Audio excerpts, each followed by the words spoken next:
It's really hiring the right people. And I think that, really starts from the executive team. Really finding the right people can make or break a company. And, I'm lucky enough to have a great co-founder who came on early and really took the company to another level. And then we just kept on hiring some great vice presidents, executives that they just change the company, just bring it to a whole nother level that, sometimes you didn't even know was possible. So I think that's key. Welcome to Grow Think Tank. This is the one and only place where you will get insight from the founders and the CEOs of the fastest growing privately held companies. I am the host. My name is Gene Hammett. I help leaders and their teams navigate the defining moments of their growth. Are you ready to grow? Today we look at fostering the culture that you need to really take your business to that next level.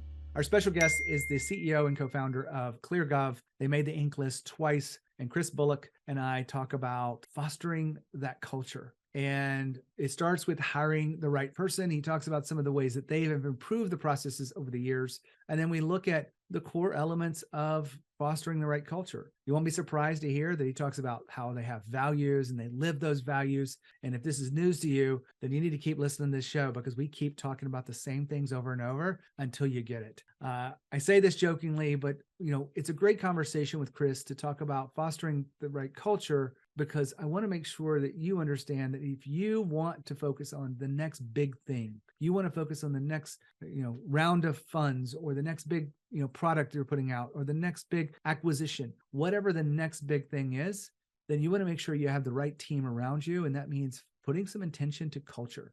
And so all that is unpacked in today's episode with Chris. Now, my job is to help you be the best leader you can be. If you really want to expand your capacity to lead, maybe it's fill in the leadership skills. Maybe it's just create more of alignment across the team as you guys are changing and dealing with chaos and conflict. I want to help you. And all you have to do is go to genehammett.com, schedule a call. We will talk about what's really going on in your business and chat for a few minutes about the things that are getting in the way. And if you are curious about that, just go to genehammett.com, schedule your call today. It's absolutely free if you want to grow as a leader. Now, here's the interview with Chris. Chris, how are you? Doing well, thanks. We're going to have a great conversation today. I'd love for you to let our audience know a little bit more about what you've been up to with ClearGov. Yeah, so ClearGov is a software platform that helps local governments and school districts better manage and plan and collaborate on their finances. And then communicate that in a way that really any average resident can understand through financial transparency portals and online budget books.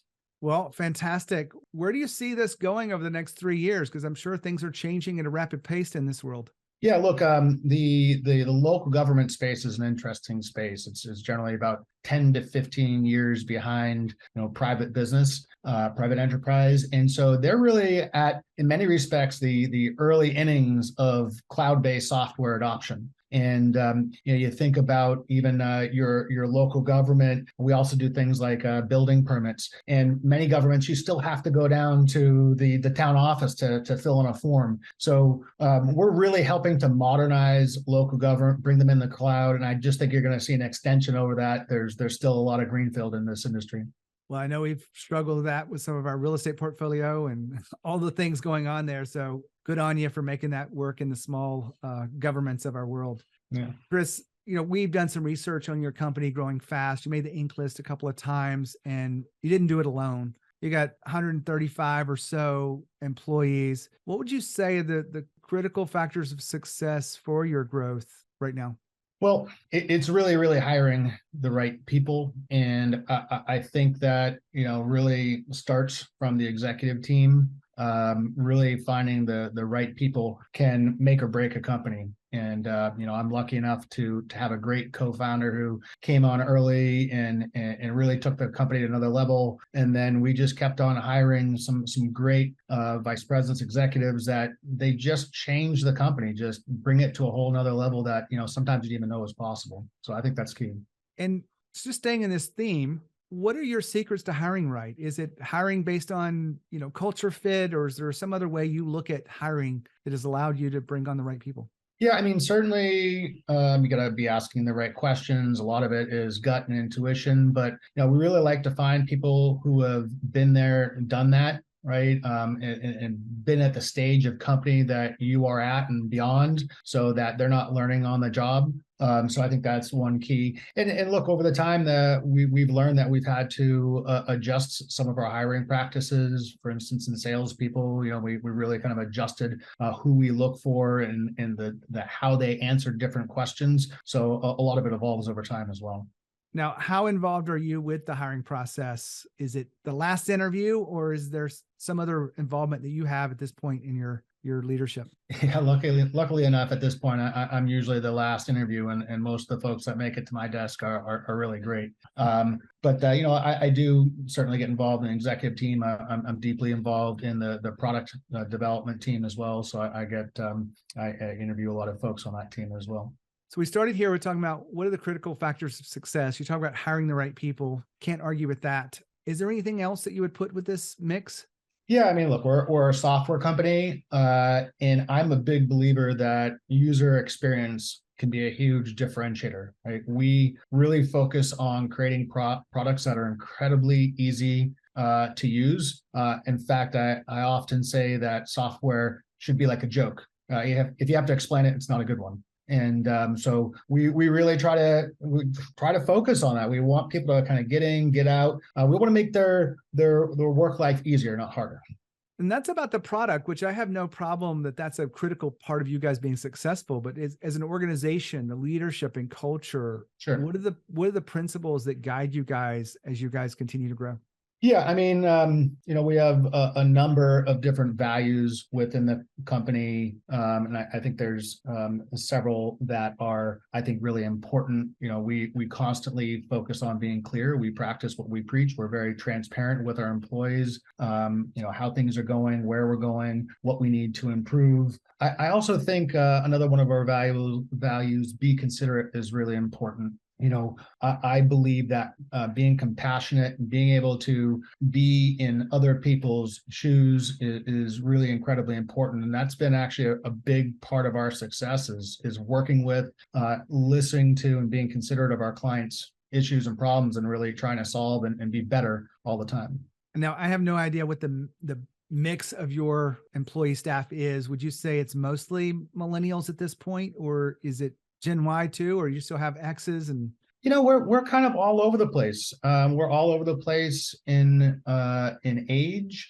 We've got definitely some young folks on the staff, but we also have more experienced folk. I mean, we work a lot with local governments, and oftentimes, they're so impressed with our software that they come on board with us as well. And we've got people all around the country. In fact, all around the world. Since COVID, we've really just hired the best people we could find anywhere in the world at any age. And we're counting it the other day. We have employees in 33 states and 8 countries now.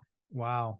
You also have talked about the importance of fostering the right culture. How do you do that as a leader everything's changing quickly and you've got a growing number of people coming on board constantly? How do you foster the culture in your company? It's an interesting question. Look, when we were 25 people and we were just all in office, we did a lot of different things around holidays and sales contests and, ringing the bell every time we had a sale in the office. And, it was a really lively office and a lot of fun. Then COVID hit, right? And obviously we thought we'd be home for a couple of months, and we ended up working from home for a couple of years. And in fact, 2020 was we called it best worst year ever. The company really, really grew, but it was a challenging year otherwise. And so since then, we really have not gone back into the office. We make the office optional. And we've really, really had to focus on driving culture in new and different ways. So we still do our annual in-person meeting. We did have to skip it 1 year, but that's a great opportunity to get everybody together and form those in-person bonds. But from a day-to-day basis, we've got pockets of people around the country and Texas and Kansas City and all over the place. And they're often getting together, doing in-person luncheons. And then one other thing that we do, which I think is maybe unique, is we actually have a whole company stand-up every single day. In fact, I'm missing it right now, but we have, over 100 people join our Zoom stand-up every single day. And we have one department go at a time, and they just give, kind of what's the most important thing going on with you right now, share what's going on with in your world, and that often sparks conversation afterwards. And then twice a week, my co-founder had a great idea for this thing called Question of the Day. And so twice a week on Wednesday and Friday, picks a name out of three people's names out of a hat and asks a random question that sparks conversation and gets people laughing and really does build that culture. So there's been a number of things that we've done. Now, Chris has been talking about values, and I got proposed a question the other day. In a virtual world, how do you keep the values front and center? Because if you had a physical office, you might have them on the walls of the organization. But don't be limited. If you have a virtual organization and you want to really make sure you can have rituals that on certain meetings, you actually do shout outs. That's a easy way. It's absolutely free to share the stories and share the recognition about how someone is aligning with those values, how they're embodying them. Another way you can do this is by actually sending out awards or sending out your values in a way that they can put them on a frame on their desk. Make them pretty, make them want to be, a part of that and remind them of it constantly. And then another way that's a little interesting and creative is, I've got my bookshelf in my background, but what if you had a specific background that had your values? And so for all your team meetings, those values were showing front and center inside those meetings. And you can even use that with partners and customers. And you can even explain who we are from a value standpoint. And you will find people are more aligned with you. Hopefully you're bringing on customers that are aligned with your values and they want for you to be that way. But those are just some interesting ways you can use values when you have a virtual team. Now back to Chris. I got to ask you about this agenda. I do hear of a lot of smaller companies doing a whole company stand up. And certainly I hear a lot of teams doing this, stand up meeting every day. How long is it? And do you have a specific agenda that you follow that you can share with us? Yeah, no, it is. It's really, it's about 15 minutes. So we have different, I think on Monday, sales team goes, then we get the marketing team, client success, and then product. And then Friday is just kind of anyone who wants to volunteer. And, it is optional, but we do encourage everyone to come if they can. But we got great attendance. And basically we just asked people to, what's the most important thing that you're focusing on this week? What are the things that you want to accomplish this week? And then we call them nuggets or pearls. What type of information did you discover, or what did you learn recently, or maybe some feedback that you got from a client that would be helpful to the broader team? And everyone is weighing in on that, or most people are listening in and. Yeah. So on any given day, you'll have, say, 20 to 25 people going, right? And each one of those updates should be 15 seconds to 45 seconds, right? So I don't know what the math on that is, but it's generally around 15 minutes. And one more question with this, because I just want to make sure our audience understands how you're using it. Do you have themes throughout the day, or is it the same kind of set of agenda each day? No, every day. I mean, there's basically a theme. As I mentioned, the sales team will go on Monday, for instance, and they'll share all their metrics, how many demos they've done, what their pipeline looks like, how much they've closed, right? And then share any stories that they may have, maybe they gave a demo and the clients were interested in X, Y, or Z, right? And, client success will go, they'll often share stories about clients and successes and challenge. And same thing with product. We talk about, what are we working on next, and, where we're making progress on certain projects, and marketing too. They'll often talk about different upcoming webinars or different campaigns. Just keep everybody in the loop. Love that. I'm glad I had a chance to unpack this with you, Chris. When it comes down to fostering culture, I'm just curious, how would you frame in your leadership style at this point? How would I frame in my leadership style? Look, I mean, I try to lead by example. I try to be, the hardest working person in the room, and constantly thinking of new ideas. And, hopefully people see me as compassionate as well. As I mentioned, that's a quality like we like to see with our employees, but, I like to lead by that as an example as well. So hopefully that's a good lead. Now, Chris just mentioned lead by example. And I think this is fantastic. A lot of leaders, I'm not saying you, but a lot of leaders will say one thing and do something else. And that is out of alignment with leading by example. If you're not willing to put data into your CRM, then how are you expecting others to do that for you? If you're not willing to be on time to meetings, why are you expecting others to be on time for meetings? And so you want to make sure that you are leading by example. Now, one of the things that I have also seen is the trickle down effect of leadership. The good habits trickle down throughout the organization, but not really as fast as you would want them to. The bad habits, on the other hand, can trickle down very fast, and people will go, well, that's just the way it is. If you're avoiding difficult conversations, for example, then others will also avoid those difficult conversations. If you're talking about the same thing over and over and over, not facing it, then they will actually pick up cues from you. And that, my friend, is the trickle down effect of leadership. Now back to Chris in our interview today. Chris, when you have gone through different times of growth, and I'm sure you've been through some tough times, maybe even made mistakes. Is there a mistake that stands out that you're willing to share with us that our audience can look back and learn from that experience? Yeah, I mean, there's a couple, missteps that we've done as a team.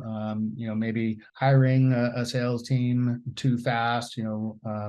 Maybe hiring the wrong leaders in certain roles. Luckily, we've been able to persevere through those and adjust. And we've gone. It took us I think a couple of products really to hit our stride and really find great market fit and hit the runway hard. So I say luckily we've been able to kind of persevere through some of those missteps. I'm going to ask you a question, and there's no right or wrong answer to this, but you're at 135 employees, and I know that you had a co-founder in the beginning. What are the different inflection points as the culture started to change? I find that one of those is around 20 to 25 people. The first one usually is around 8 to 10. Does that make sense on the different inflection points? Yeah.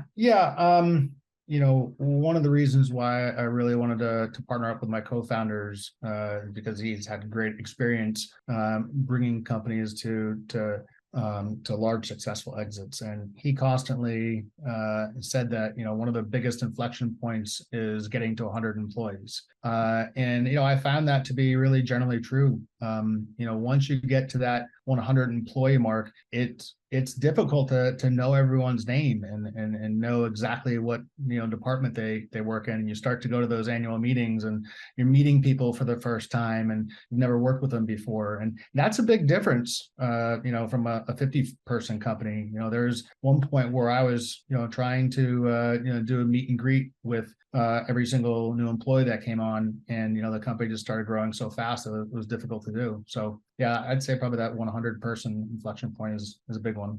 And before that, was it 50, 20? Yeah, it's tough for me to say even before that because frankly of COVID. I mean, that just threw everything for a spin. I mean, certainly when we raised our first round of venture capital, we hired a sales team, and that kind of brought us to a new level, 25 or so people. But then again, I say COVID hit from there, and it was just kind of this kind of amorphous thing where we're not all in the office and we're not interacting with each other every day. We see each other, once. We were actually doing two offsites a year then. So really, I think for me that 100-person inflection point was a big one. Let's wrap this up with that, leading up virtual teams. It's now that you're mostly virtual is what you're saying, and what I understand. What have you found is the best ways to create the kind of connection and actually lead and develop the people at your company?